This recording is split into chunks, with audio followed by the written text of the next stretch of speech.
بسم اللہ الرحمن الرحیم۔ رسول اللہ صلی اللہ علیہ وآلہ وسلم نے ارشاد فرمایا، تم میں سے جس کسی کے لیے دعا کا دروازہ کھولا گیا تو اس کے لیے گویا رحمت کے دروازے کھول دیے گئے، اور اللہ سے مانگی جانے والی چیزوں میں سے جسے وہ دے اس سے زیادہ کوئی چیز پسند نہیں کہ اس سے عافیت مانگی جائے۔ رسول اللہ صلی اللہ علیہ وآلہ وسلم نے ارشاد فرمایا، اللہ تعالیٰ کو اپنے بندے کی توبہ سے تم میں سے کسی ایسے شخص کی نسبت کہیں زیادہ خوشی ہوتی ہے جب چٹیل صحرا میں اس کے اس اونٹ کے آنے پر اس کی آنکھ کھلتی ہے جسے وہ صحرا میں گم کر چکا ہوتا ہے۔ رسول اللہ صلی اللہ علیہ وآلہ وسلم نے ارشاد فرمایا، جب تم میں سے کوئی مرتا ہے تو صبح و شام جب تک وہ برزخ میں ہے اس کے رہنے کی جگہ اسے ہر روز دکھائی جاتی ہے،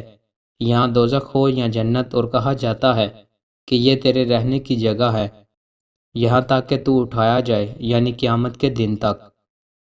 رسول اللہ صلی اللہ علیہ وآلہ وسلم نے ارشاد فرمایا، تم میں سے کوئی شخص مومن نہیں ہو سکتا